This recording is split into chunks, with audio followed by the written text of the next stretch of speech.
In the deep silence between galaxies, where the astronomicon flickers like a dying candle, something ancient dreams of blood. It is not the Tyranid hive, nor the Emperor's will, but something older still, born from the hunger of stars and the wrath of men. They called themselves Saiyans, warriors forged in destruction, their pride burning brighter than suns, until pride became sin. Now, in the 41st millennium, that sin has returned to haunt the void. Before we descend further into this forgotten faith, remember to join us so that our stories may never fade into silence. There are places in the galaxy where even the Emperor's light does not reach, where the void is so ancient, so vast, that the hum of reality itself seems to tremble with exhaustion. Here, in the outer dark of Segmentum Tempestus, the listening posts of the Imperium keep their lonely vigil. They are small things, steel spires adrift in the black, their vox arrays whispering into endless night. For 10,000 years they have listened, and 10,000 years they have heard only the static of eternity. Until tonight. The first signal came as a pulse, not of sound but of violence, a ripple through the void, sharp and alien, that struck the Auspex arrays like a cry of birth.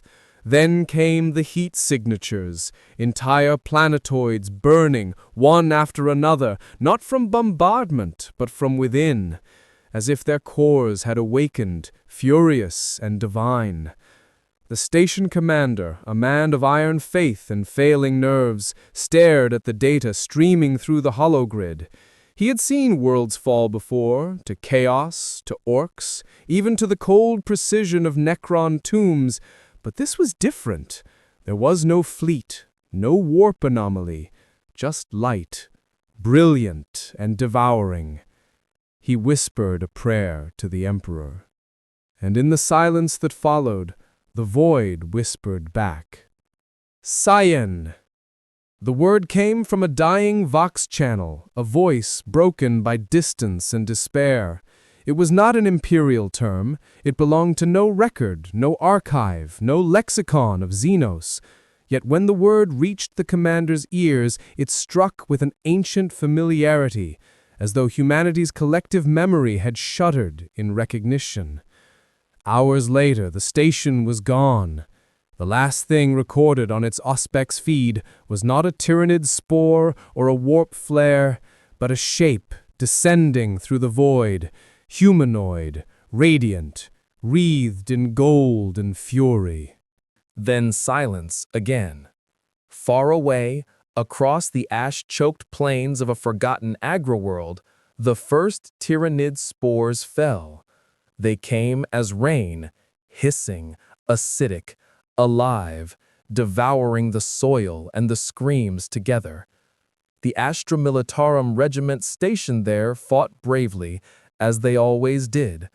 Lasguns cracked in unison, basilisks thundered from their trenches, prayers echoed across vox channels until the air itself seemed to hum with liturgy. But the swarm was endless. When night came, the skies turned red with chitin and wings. Whole battalions vanished beneath tides of claw and fang. A commissar, bleeding from the ribs, dragged a wounded guardsman through the ruins of a manufactorum and whispered, "Hold your ground, the Emperor watches." Yet even he could feel it, the terrible stillness before annihilation. And then the stars screamed. A golden blaze tore through the clouds, splitting the heavens like judgment made manifest. The air cracked open as a figure descended, bare-chested, his armor long turned to dust, his body radiant with power that bent gravity itself. His eyes glowed not with rage, but with remembrance, as though he had seen this slaughter before, in another age, under another sun. The Tyranids felt him before they saw him. The synaptic hum of the hive mind faltered, rippling through the swarm like static through a dying machine. The beasts shrieked in confusion, their collective will disrupted by something they could not name. He landed amidst them like a comet, the impact shattering the earth into molten glass. For a heartbeat, all was light. Then came the sound, a roar that seemed to split heaven and hell alike. It was not human, it was not divine, it was Saiyan. The guardsmen who survived would later speak of that moment in whispers. They said he moved faster than thought, tearing through the swarm with hands of light and fury. They said his aura burned so bright it cast shadows in the warp itself. Some swore they saw the sign of the Aquila in the flare of his power and believed him to be a saint. Others called him a daemon, too wrathful for mortal sight. But all agreed on one thing. The Tyranids ran. For the first time in millennia, the hive mind retreated. The psychic link that bound its endless spawn faltered, fractured, as though a greater predator had entered its field of thought. And in that fracture humanity saw hope. The Saiyan stood alone amidst a sea of burning corpses. His chest rose and fell slowly, each breath steaming in the cold night air. He looked to the stars, his eyes filled with something between sorrow and defiance. Then he spoke, not in low Gothic, nor in any tongue known to the Imperium, but his meaning was clear, resonating in the very bones of the world. They keep coming! He clenched his fist. The ground cracked beneath him. His aura flared gold once more, a silent vow burning brighter than faith itself. Above, in the endless dark, the void shifted. The Tyranid hive tendrils, vast as continents, ancient as hunger, began to move again. But something had changed. The hive mind now remembered that light, that fire. It adapted, learned, evolved. The next assault would not be so easily broken. And far beyond even the Tyranid fleets, in the cold sanctum of the golden throne, the Emperor's dead eyes flickered, ever so slightly. Something in the void had disturbed his eternal silence. Something not of man, not of chaos, but of wrath made flesh.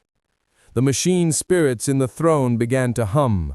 Servo skulls turned. A flicker of data whispered through the administratum archives. A long-forgotten name reappearing in ghost text, half corrupted by time. Planet Sadala. The past was waking. The light faded, but the prayer continued. By dawn, the agro-world was nothing but smoke and glass. The Tyranids were gone, dissolved into ash and echo, their bodies shredded by forces too pure for biology to comprehend. The survivors, a few dozen soldiers, a wounded priest, and the commissar who had refused to die, stood amidst the ruins in stunned silence. The air smelled of ozone and burnt ichor. Above them, clouds churned in gold and crimson hues, remnants of power still vibrating through the atmosphere. The priest fell to his knees. His voice trembled as he spoke. This was not a miracle of the Emperor, he whispered. This was something else.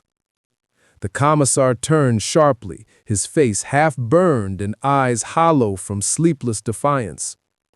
If it kills the Xenos, it serves his will. Record that in your scriptures. But even he could not hide the unease in his tone. For the figure who had saved them, the golden warrior, had vanished as suddenly as he had appeared. No ship, no trace, no psychic signature left behind. Only the memory of that impossible light and the way it made the warp recoil like a wounded beast. In orbit, aboard the Sanctum Invictus, Magos Arthas of the Adeptus Mechanicus studied the residual energy readings with mechanical fascination. The data was heretical. Frequencies beyond known plasma emissions, gravitational distortions measurable even through adamantium bulkheads, radiation patterns that did not match any weapon of man or Xenos. He ran the scans again, and again, and again. Finally, in the static hum of the auspics, he heard it, faint, rhythmic, almost alive. A heartbeat. He recorded it reverently, his mechadendrites twitching like metallic prayer beads. Not warp-born, not demonic, not biological. Something else. Energy drawn from cellular combustion. No, from within itself. Self-sustaining, infinite, blasphemy. His mechadendrite turned toward the void outside the viewport. The stars flickered, one after another, as if shuddering beneath unseen pressure. Something was moving between them, faster than thought, slower than belief. The Magos froze. For a moment, his human mind resurfaced beneath layers of steel and code. He felt awe. "The Emperor preserve us," he whispered. Then the data feeds went dark. Beyond the rim of imperial space, deep within the black oceans of the void, the hive mind stirred. It had tasted something it did not understand, something that fought back. The swarm had consumed gods before. It had devoured Psitic titans, orc was that burned with the force of suns, and even fragments of daemon worlds. Yet this was different. The memory of that golden energy was poison. The collective will of the swarm churned in chaos, trying to mimic what it had seen, to become what it had faced. Somewhere within the psychic sea of its synapses, the hive mind screamed, not in rage, but in confusion. For the first time in its eternal hunger, it felt a concept it had no word for: fear. And far beyond, watching the stars like a man watching his own sins return, the Saiyan drifted through the void. He did not breathe. He did not need to. His body burned with the energy of 1,000 suns, keeping him alive where no life should endure. But inside that power, he felt hollow. He had no name, not anymore. The centuries had stripped it away, burned it out of him like the worlds he once swore to protect. But he remembered voices, a father's pride, a rival's laughter, the cries of a people who believed power meant purpose.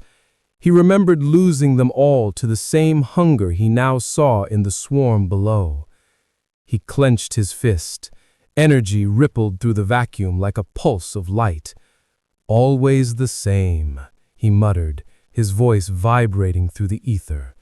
"They consume, we destroy, no one learns." He turned his gaze toward the distant glow of the Astronomicon, the Emperor's psychic beacon, faint yet unyielding.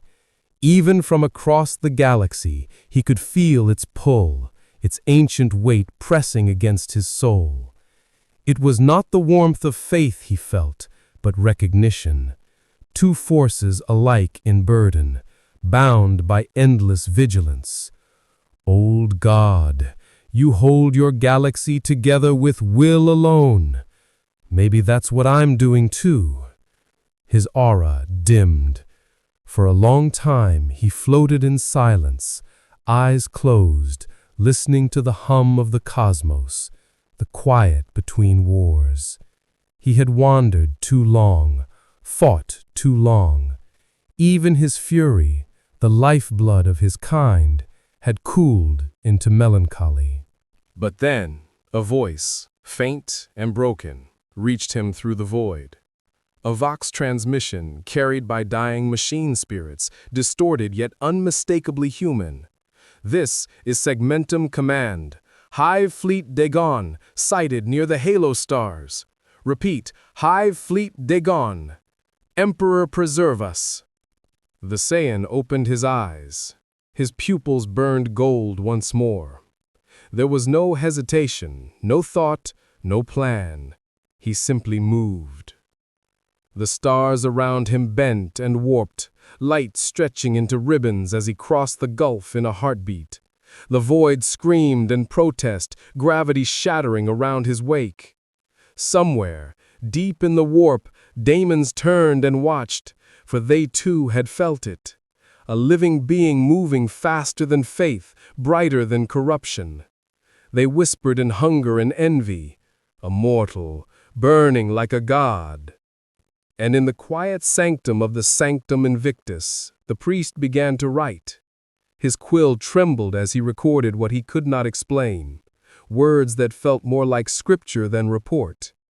He did not know the Saiyan's name. He did not need to. He only wrote this. There came one wrapped in fire, whose wrath devoured the swarm. His eyes knew sorrow, and his silence was prayer. Whether saint or curse, only time shall tell. But his coming marks the hour where man shall look upon his gods and see himself. The candle before the priest flickered. The void outside was calm again. But across the stars the Tyranids gathered, unbroken, unending, learning. And somewhere in that dark between galaxies, the first war of gods was about to begin. The light faded, but the prayer continued. The void convulsed as the swarm advanced.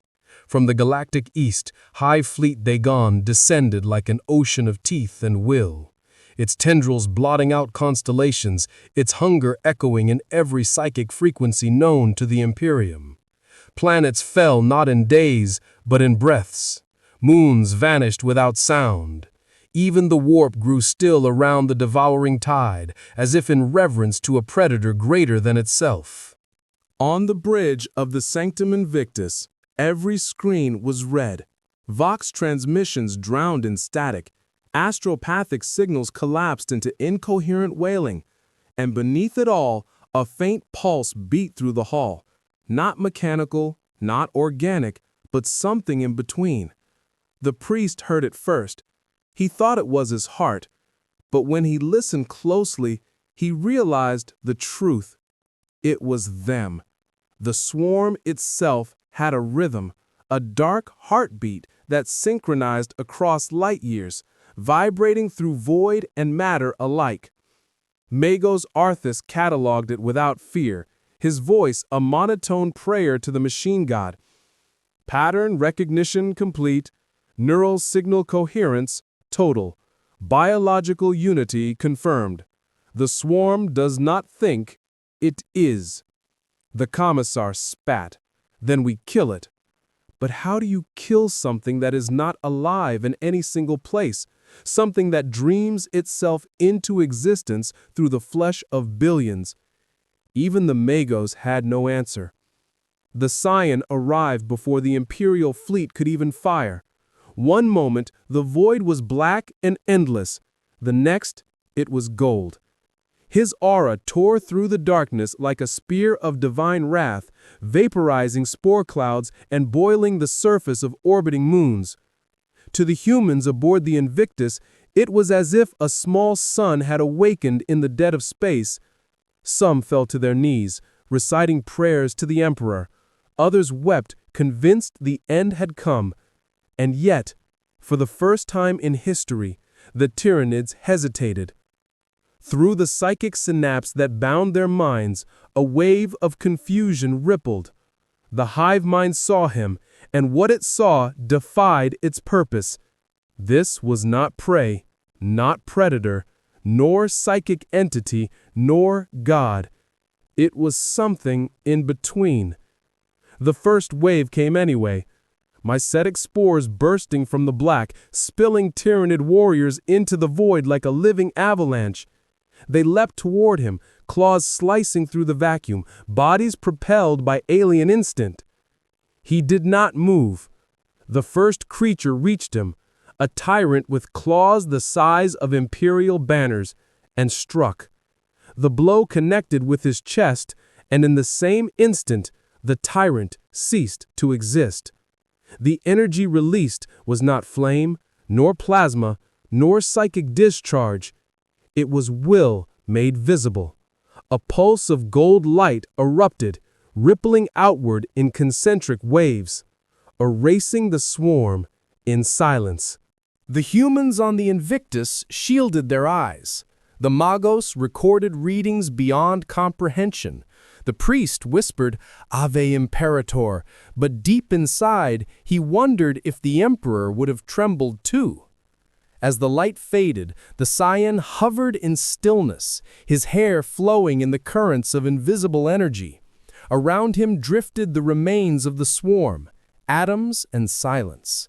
His power radiated across the system, touching the edges of the warp itself, and something answered.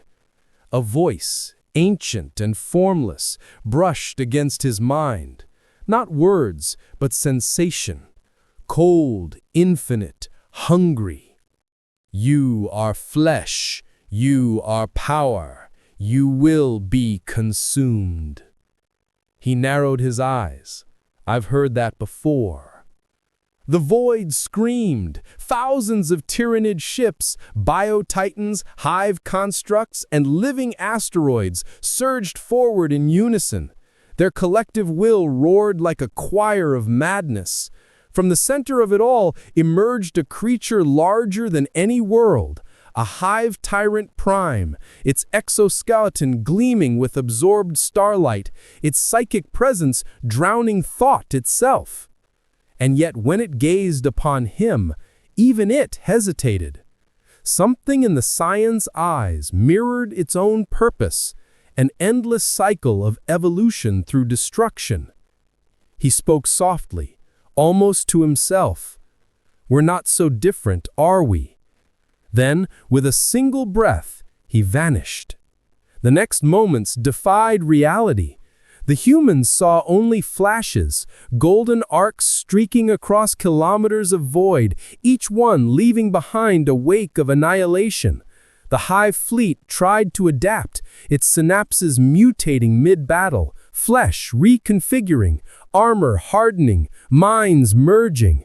But every evolution met another burst of power, each transformation countered by something faster, brighter, more ruthless. Magos Artis muttered through his vox grill, energy output increasing exponentially, no degradation, thermodynamic impossibility. The commissar stared, awestruck. He's not fighting them, he's testing them. And perhaps he was. Each time he struck, the Saiyan's expression grew darker, his eyes heavier. The more he destroyed, the more hollow he became. Every blow echoed with the memory of 1,000 other battles, other worlds, other lives, other sins. He could feel it, the curse of his kind. Power without end, meaning without peace. He whispered between the thunder of explosions, "It never changes." The hive mind shrieked through a million voices, a psychic storm that rattled the stars. The Tyranid Prime lunged again, its mind pressing against his like a tide of knives. For an instant, their consciousnesses touched. And what the Saiyan saw made him falter. Within the swarm's collective thought, he saw memories not of hunger, but fear. A desperate instinct to consume, not for domination, but to survive something far worse. A deeper void, a darkness that even the warp recoiled from.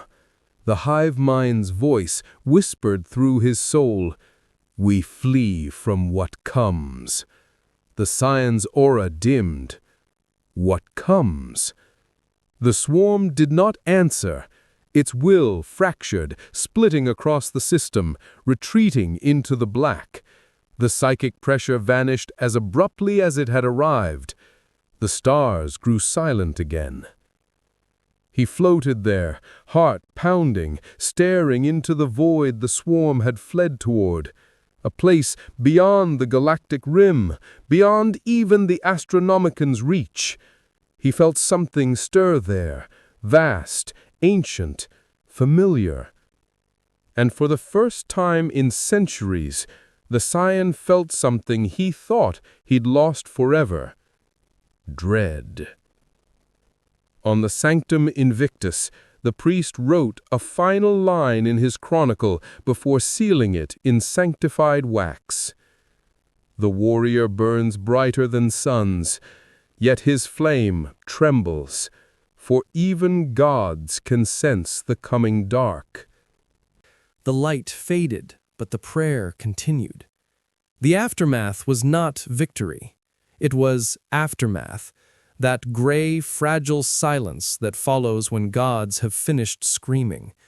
The fleet drifted amidst wreckage, fragments of chitin and bone floating like forgotten relics.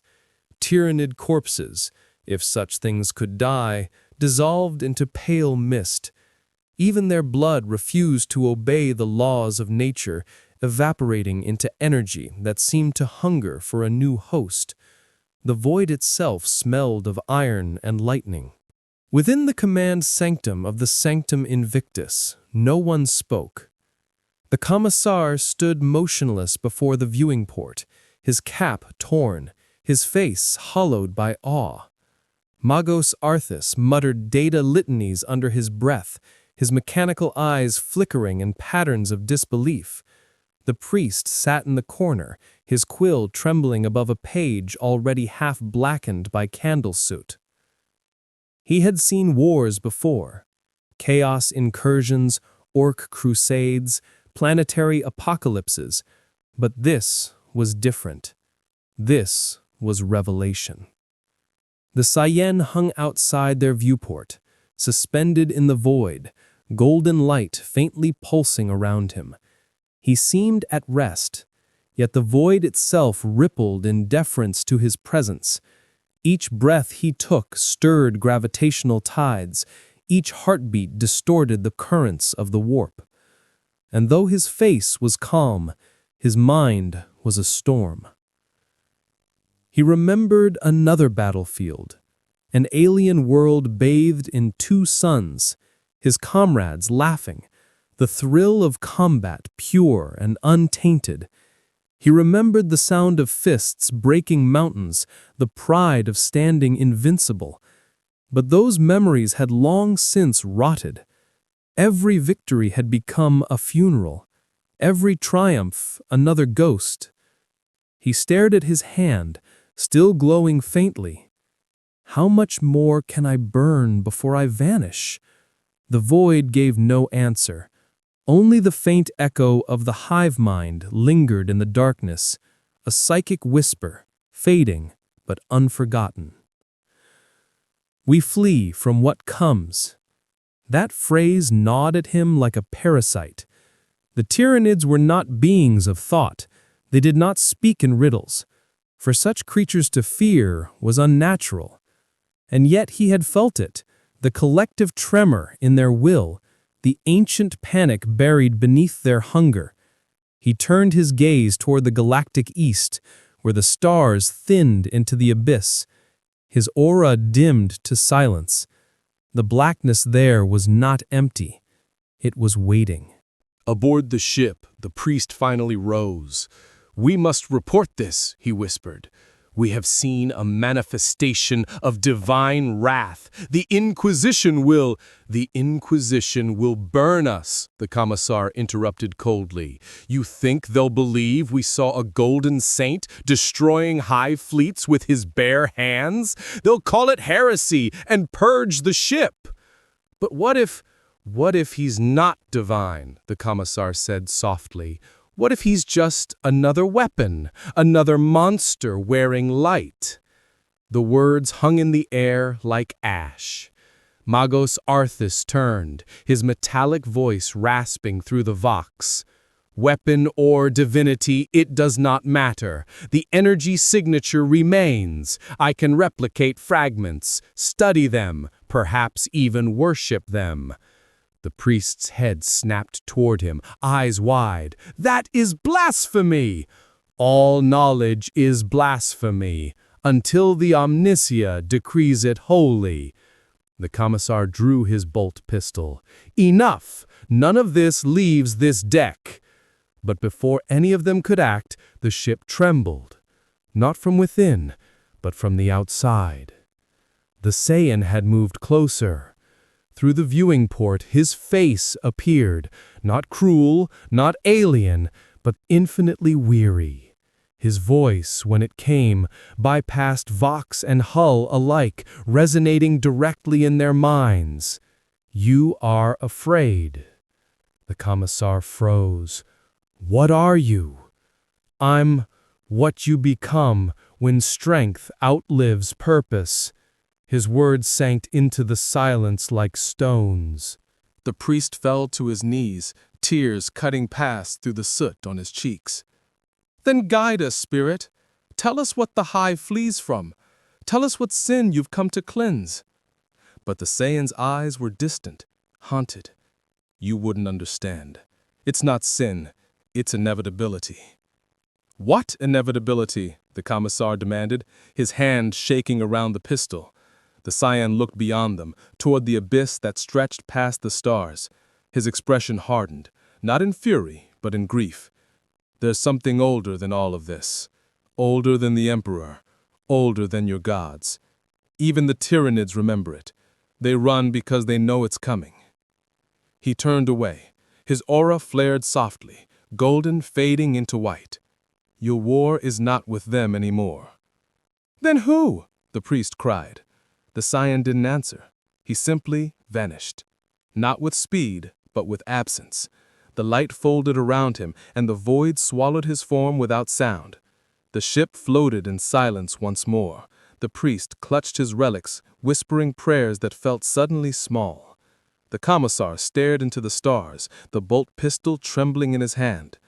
Magos Arthas alone remained calm. Initiate record lock, he said to his servo skulls. Designation, Phenomenon Alpha Gold. Classification, Transcendent Entity. Probability of Imperial containment, 0. Probability of future engagement, inevitable. He turned his mechanical gaze toward the abyss. Whatever the swarm feared, it is there, and now so is he. Deep in the warp, unseen by mortal eyes, storms began to stir. The Empyrean itself rippled, its tides whispering in voices not heard since the birth of mankind. The demons of chaos watched the golden flame moving through the void and felt something alien. Not hate, not hunger, but recognition. In the depths of Nurgle's garden, a single blossom wilted. In Khorne's brass citadel, a drop of blood sizzled before it touched the ground. And in Teach's ever-shifting labyrinth, laughter faltered. Because for the first time in millennia, something pure had entered their domain, and it was not afraid. The Scion's light bled into the immaterium, burning paths through madness itself. The warp shrieked in defiance, but he did not stop. He drifted toward that nameless void beyond the galactic rim, where even chaos dared not gaze. As he moved, faint echoes followed him, whispers of prayers, fragments of human faith carried on the psychic wind. He did not know if they prayed to him or for him, perhaps both. But the farther he went, the quieter those voices became, until only one remained, a whisper that did not belong to man, nor daemon, nor God. You cannot stop it, child of wrath. He opened his eyes. Stars reflected in them like dying embers. Then I'll burn trying. The light faded, but the prayer continued.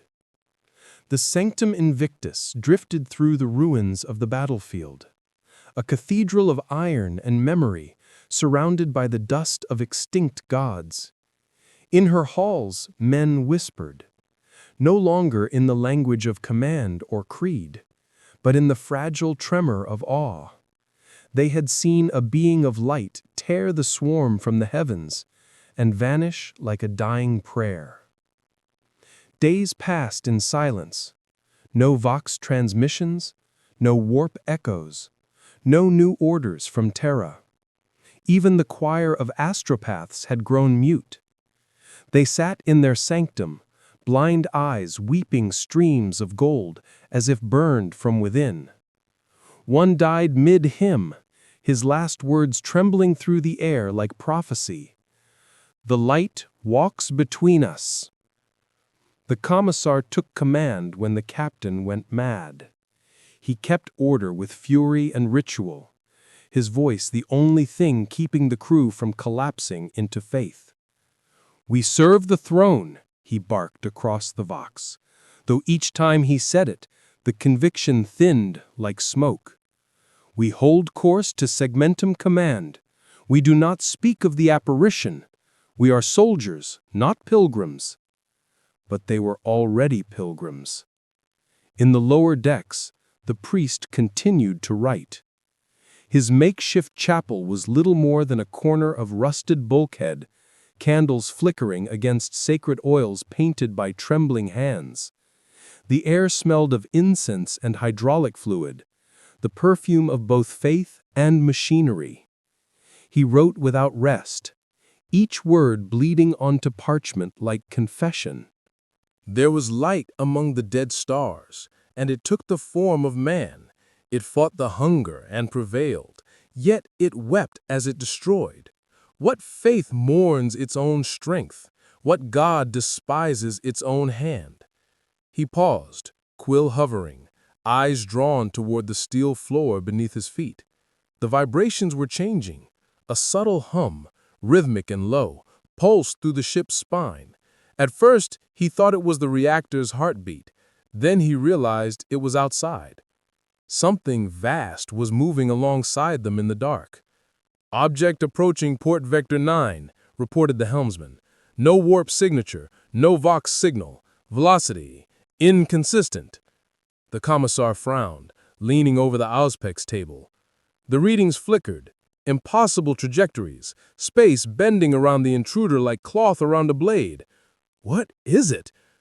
Magos Arthas spoke before anyone else could. "It is him." Every machine spirit aboard the ship began to chant, low, harmonic, reverent. The data screens turned gold, the reactors dimmed, and through the great viewing port, he appeared again, drifting beside the vessel, a solitary figure, bathed in light, neither alive nor spectral. His presence bent reality itself, the stars around him dimming in deference. The commissar felt his throat tighten. Why return? What does he want from us? The answer came not through sound, but through faith. The priest stepped forward, trembling. He doesn't want, he remembers. And indeed, as the Saiyan turned his gaze upon the ship, there was sorrow in his eyes, the weight of 1,000 years of war compressed into one fragile heartbeat. His voice filled the void once more, a whisper vast enough to shake hull plating. "You shouldn't have followed me." The commissar gritted his teeth. "We didn't. The fleet is crippled. We're stranded." "You're here," the Saiyan said simply. "That's enough." He turned away, looking toward the abyss, that silent, starless expanse where the Tyranids had fled. "They won't stop. They've seen what I am. They'll come back changed." Changed? He nodded. They evolve by fear, and they've just learnt to fear gods. The bridge fell silent. The priest knelt, unable to meet his gaze. "Are you one of them?" The Saiyan shook his head. "No, but I've been both predator and prey, and I know what it means to become your own enemy." He drifted closer to the viewport. "Your emperor, he's still alive, isn't he?" The commissar hesitated. "Alive in a way. He sits upon the golden throne. His will keeps mankind bound to the stars. A faint, sad smile touched the Saiyan's face. A man who must die to keep others alive. I've seen that story before. The priest whispered, "Then you understand him." I understand his burden. He looked down at his hands, at the faint golden veins that pulsed beneath the skin, and I envy his stillness. Suddenly, alarms flared across the bridge. Red light bathed the crew in artificial blood. "Warp breach," shouted a tech adept. "Not Chaos class, unknown signature, vast, devouring, singular." The Saiyan's eyes flared gold. It's begun. The void ahead twisted into colorless storm, stars bending inward, light collapsing upon itself. It was not a warp rift. It was absence, a wound in space that consumed even darkness. Within that wound, something vast moved. No form, no flesh, only will. The hive mind was returning. But this time, it brought memory. Across the ship's vox, alien whispers began to bleed through, distorted and wet. Magos Artis translated what fragments he could, his voice trembling through the vox grill. It speaks, it says, it remembers the fire that hurt it. It has made its own. On the far side of the rift, new shapes began to emerge. Tyranids, but no longer beasts, no longer creatures. Their forms shimmered with psychic flame, veins burning like molten glass, flesh infused with mimicry of divine energy. The swarm had learned. "They're copying him," the commissar whispered. The Saiyan clenched his fists, his aura flared gold against the void. "Then they'll burn the way I did." He vanished again, streaking toward the oncoming swarm. The void screamed in his wake, the warp convulsing as his power tore through dimensions. The hive mind responded in kind, psychic waves clashing with golden radiance, faith and evolution colliding in a storm that defied definition. The humans watched from the viewport, helpless and holy. In that battle of gods, their ship was nothing but dust, yet they watched, because to turn away from such a thing felt like betrayal of existence itself. The priest pressed his hand to the glass. "Holy throne," he whispered, voice trembling. "We're watching a man fight creation." The light faded, but the prayer continued. The void had become scripture. Each flare of golden light, each ripple of psychic flame, carved verses of destruction across the dark. The sanctum invictus trembled as though its hull had been baptized in a storm of gods. Warp lightning streaked across the stars, and the crew fell to their knees, eyes bleeding light. No words could capture what they saw, but still, the priest wrote, "He wars not as man wars. He speaks in silence and kills in light. His faith is his flesh, his fury, our revelation." He dipped the quill into his own blood and continued to write even as the deck beneath him shook. The commissar, hands braced against the railing, stared into the chaos beyond the viewport. "He can't win. No man can fight the infinite." Magos Artis responded in a whisper of static, "He is not man." Outside, the Saiyan and the swarm clashed like gods unchained. The Tyranids burned with imitation, their forms now alive with mimicry of divine light.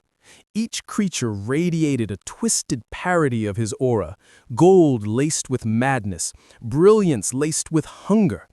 Where his energy flowed like the warmth of stars, theirs boiled like infected suns. He struck, a single motion, pure, absolute. The nearest brood evaporated, their souls extinguished before thought could follow. Yet for every one that died, Another rose, stronger, more luminous, the hive mind learning faster than he could destroy. He was no longer fighting beasts. He was fighting reflection. For every blow he landed, the swarm answered in kind. Golden fire clashed against golden flame, and the void itself began to scream. The Saiyan felt something tearing inside him, not flesh, not spirit, but purpose. Every cell in his body cried out for more power, for ascension, for victory. But his mind remembered what that path had cost.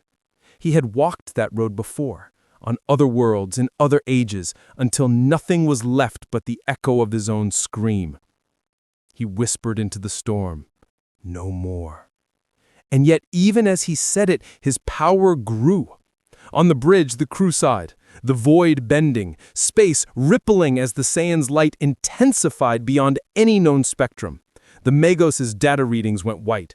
Output unquantifiable. He's breaking local causality. His energy folds upon itself, consuming and rebirthing at once. This is impossible. The Commissar turned toward him. "What does that mean?" "It means he is dying and being born again." The priest fell to his knees, clutching his relic. "He ascends like the saints of old." But the Saiyan did not feel holy.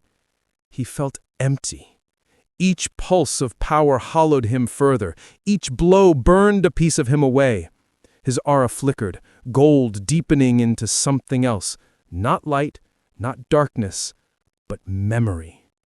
The hive mind roared through the void, its psychic storm trembling with equal fury. Through the bond, he felt its thought. Not hatred, not rage, but need. It consumed to become. It fought because it must. In its alien hunger, he saw his own reflection. Every battle, every transformation, every desperate grasp at power. He had been the same, a creature born to destroy so he could feel alive. "You're just like me," he said softly, voice trembling through the stars. The hive mind's voice answered from 1,000 mouths. "You are what we were meant to be." The moment hung like eternity. Then the swarm changed again. Its bodies melted and fused, coalescing into one vast form, an amalgam of flesh and flame spanning kilometers, a living monument of evolution. It opened eyes like suns, each one reflecting his image. Magos Arthas fell silent. Even his machine voice faltered. It has transcended individuality, a collective ascension, the first of its kind. The Commissar whispered, "A god of the swarm." The priest crossed himself, weeping. "And it was we who showed them the way." The creature spoke in his mind, its tone both alien and intimate. "Come, mirror, let us end what we began." He closed his eyes. The silence before the end was beautiful, the stillness of faith before the storm. He could feel the eyes of the humans watching, their prayers threading through the static of space. He could feel the warp itself holding its breath. For a heartbeat, he thought of his old world, of laughter, of rivalry, of the faint smell of smoke and earth.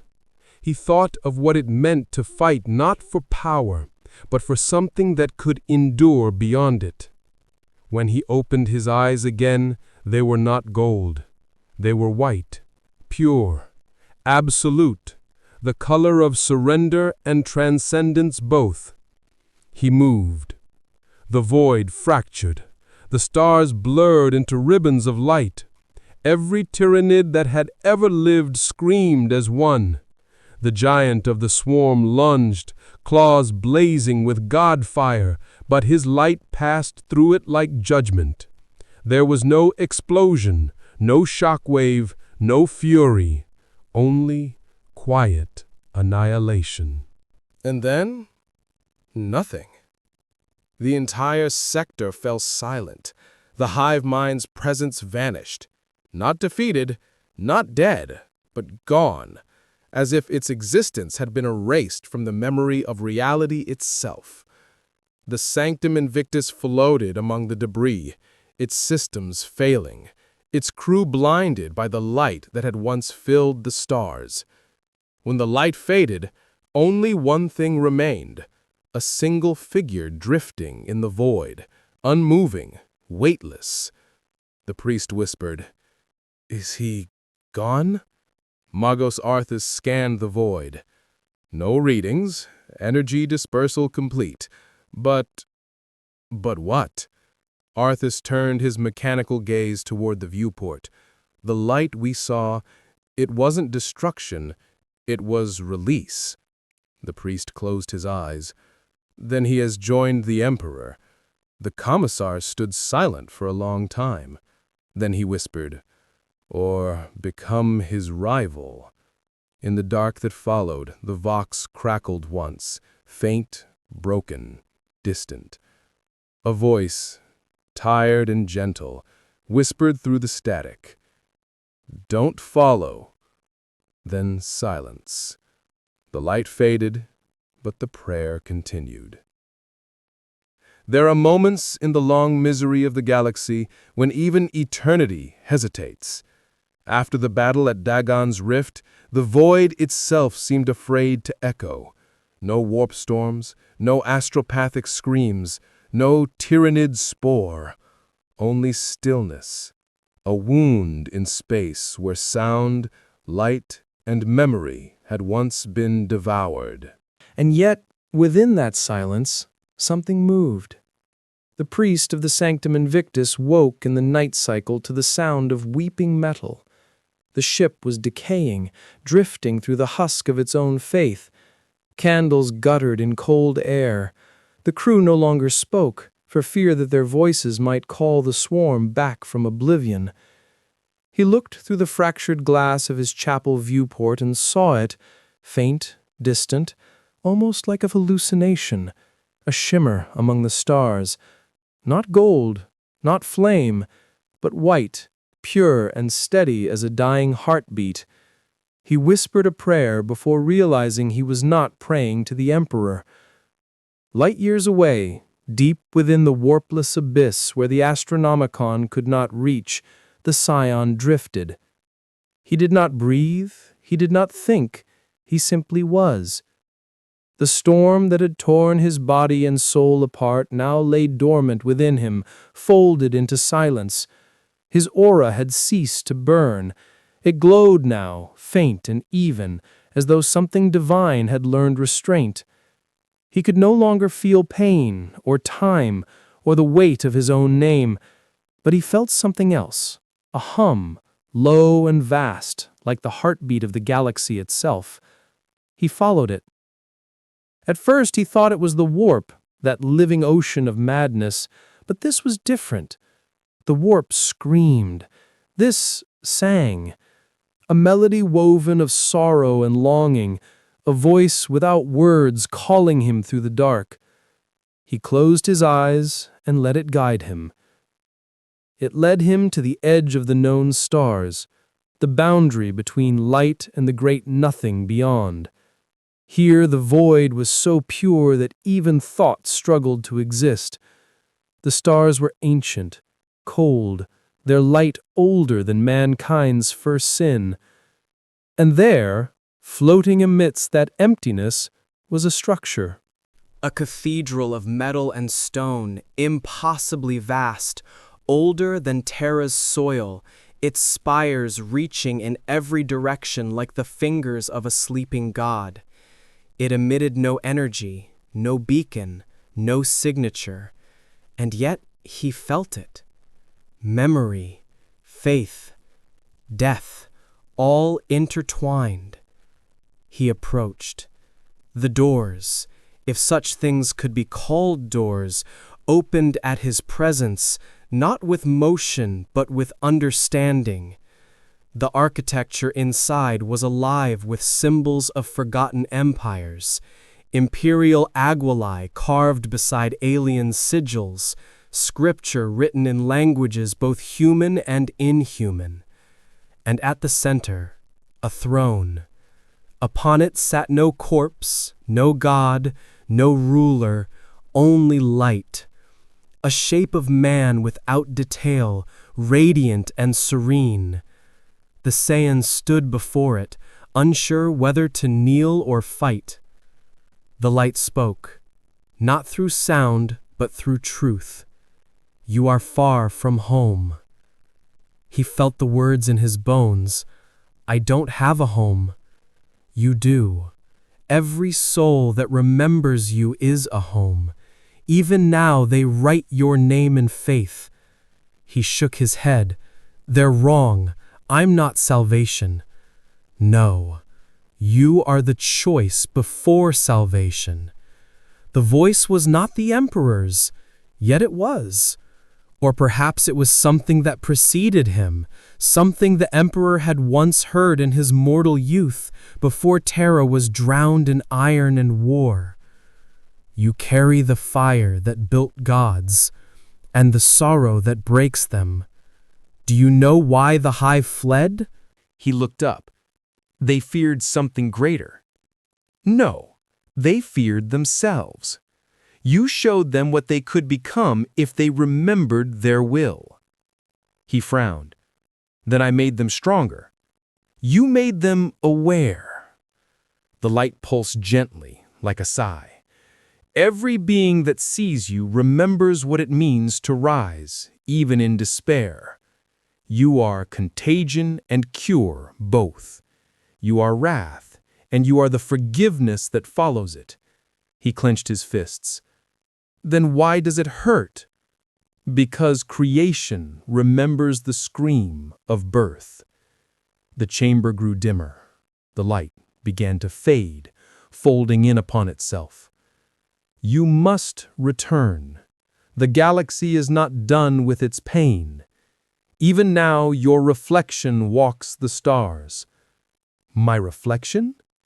The swarm took what you gave it, and now it seeks its own divinity. The realization struck like gravity returning. His aura flickered, faint, uncertain. Then I have to stop them. You cannot. You can only teach them the meaning of mercy. The voice softened. You burned once in rage, burn now in remembrance. The light dimmed. The cathedral began to dissolve into starlight. When he opened his eyes again, he was no longer in the Bertroian abyss. He stood upon a ruined world, its surface glassed, its sky bleeding rust. Imperial ruins lay broken around him, statues of saints half buried in ash. He recognized it. A world once held by faith, now devoured, regrown, and then abandoned by the swarm. Above, the clouds stirred, a pale, shimmering light gathering in their folds. The air trembled with psionic pressure. They had returned. But this time, they did not come as beasts. The first of them descended in silence, landing upon the scorched ground. It walked on two legs. It stood upright. Its body, though still chitin and bone, had taken a form disturbingly familiar. Broad shoulders, burning eyes, aura flickering bold. A Saiyan, made of the hive. The creature looked at him with a gaze both empty and infinite. We remember, it said. He stared at it, heart breaking in slow, quiet agony. Then you remember wrong. The hive Saiyan raised its hand. Energy flared, radiant, perfect, stolen. He answered with his own. The world trembled. Mountains folded. Sky split. Two lights, equal and opposite, collided above a graveyard of faith. And in that instant, it no longer mattered which one was the monster. The light faded, But the prayer continued. The world burned again. The clash between man and mirror tore open the sky, ripping clouds into ribbons of fire. Every strike between them birthed new suns, brief, furious, and dying within the same breath.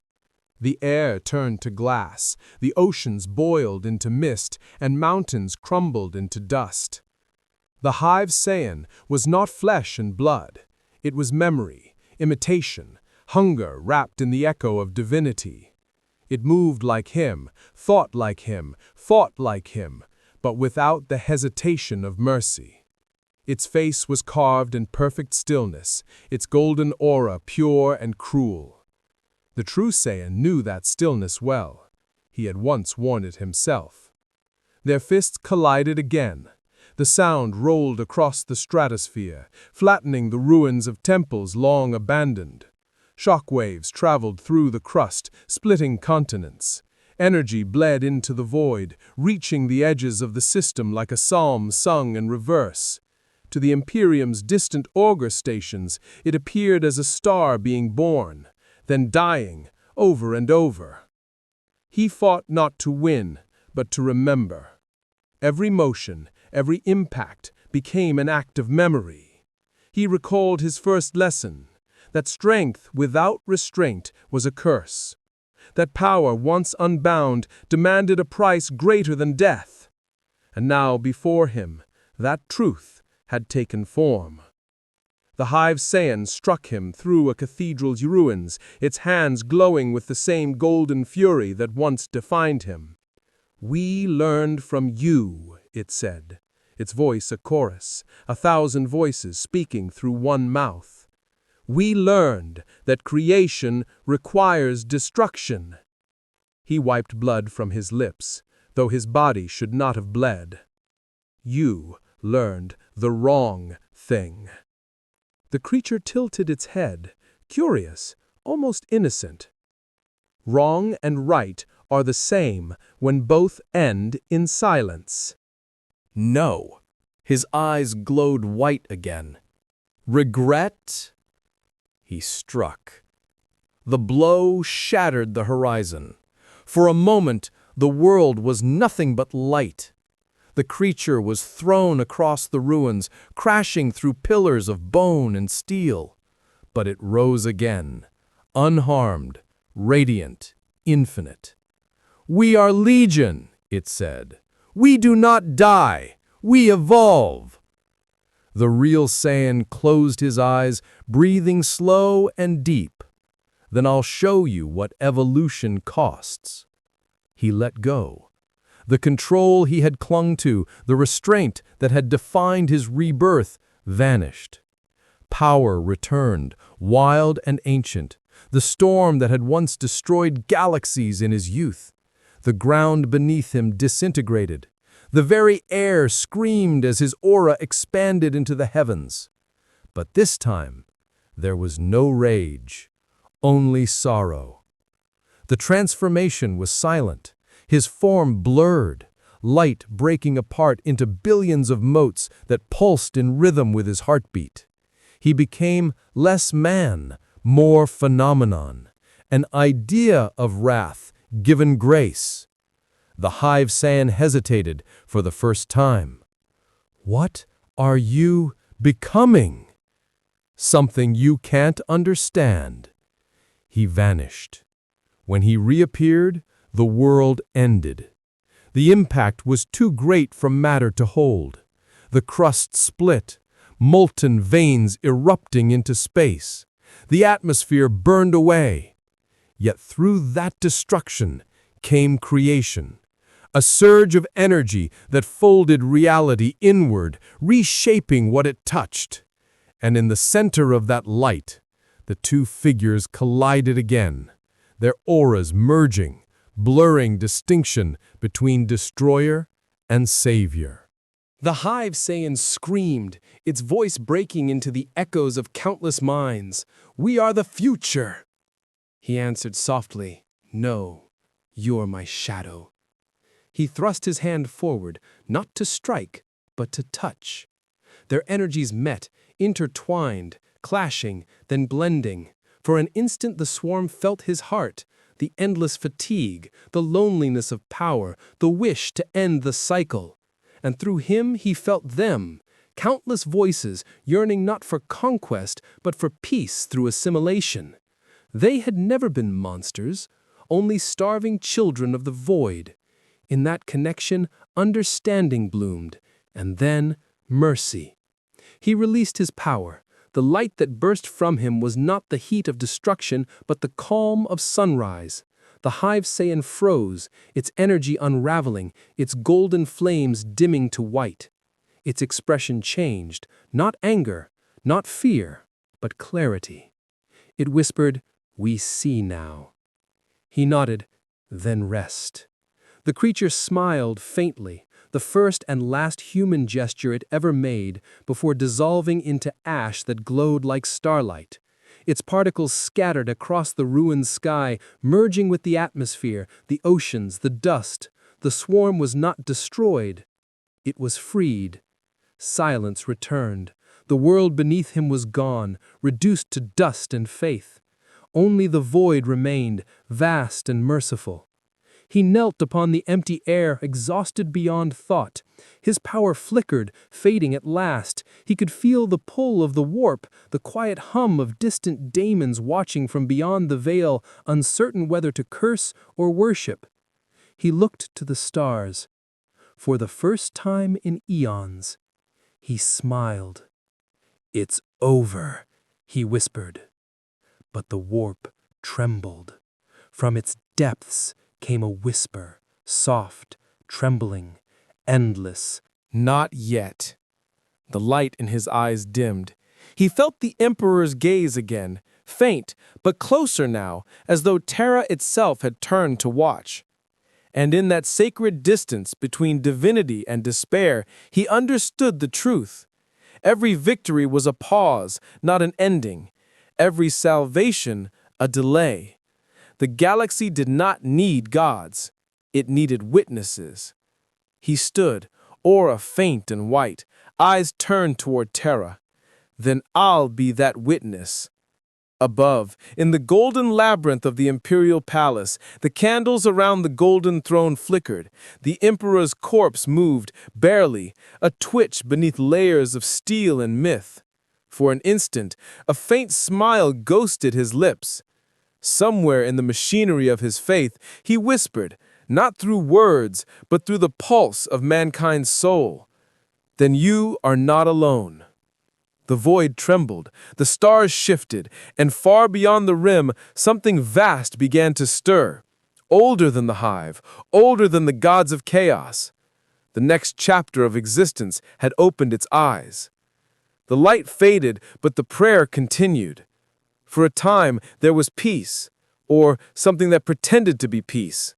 The hive was silent, its will dissolved into the fabric of the stars. The swarm's children drifted through space as dust and memory, their hunger replaced by quiet surrender. Across the scattered worlds of the Imperium, augur readings dropped, warp storms stilled, and even the choirs of Terra reported a strange calm. A stillness so deep that some mistook it for divine intervention.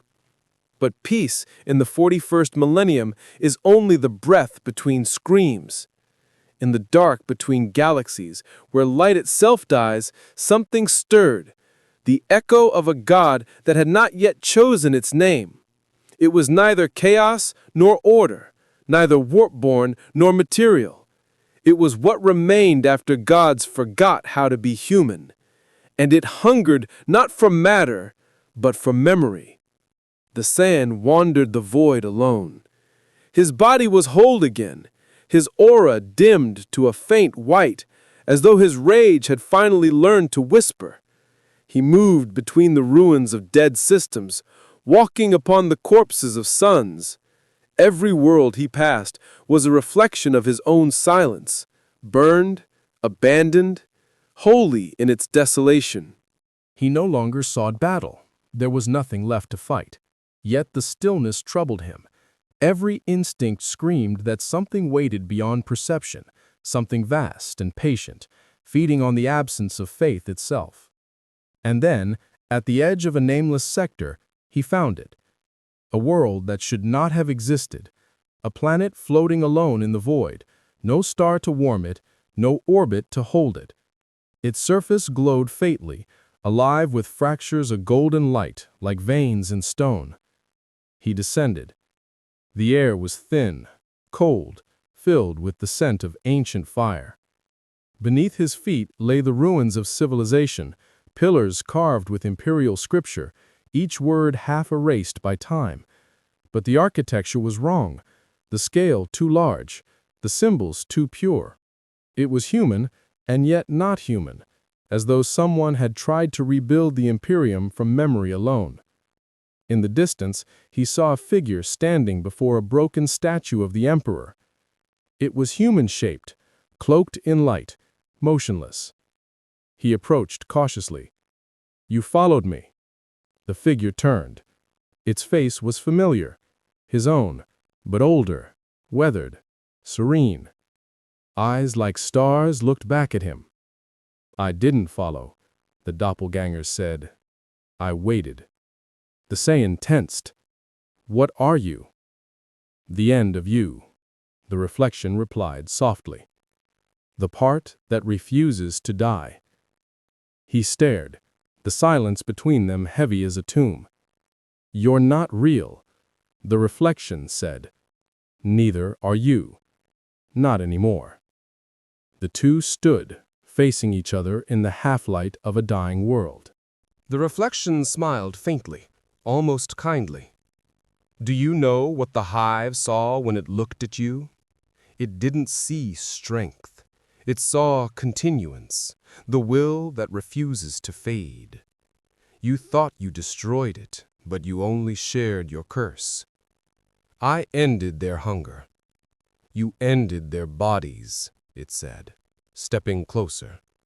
"But their idea lives, here, in you, in this silence, in the faith of the mortals who now pray not to the Emperor, but to the nameless warrior of gold and fire." The Saiyan said nothing. He could feel the truth pressing against his mind like gravity. Across the galaxy, humanity was whispering his name. Not in words, but in awe, in stories told in the dark. They had made him legend, and in that legend he was becoming exactly what he had once defied. A god. "I don't want this," he said quietly. The reflection tilted its head.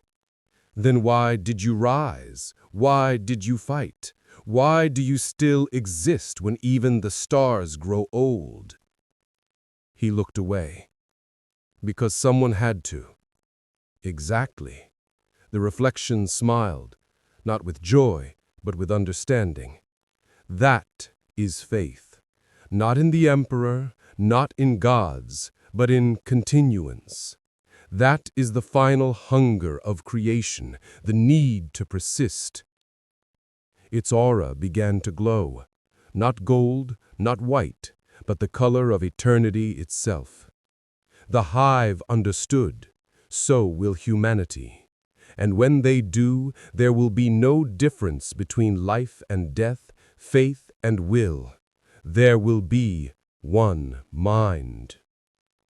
"I don't want this," he said quietly. The reflection tilted its head. "Then why did you rise? Why did you fight? Why do you still exist when even the stars grow old?" He looked away. "Because someone had to." Exactly.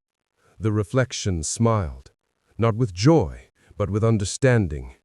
That is faith, not in the Emperor, not in gods, but in continuance.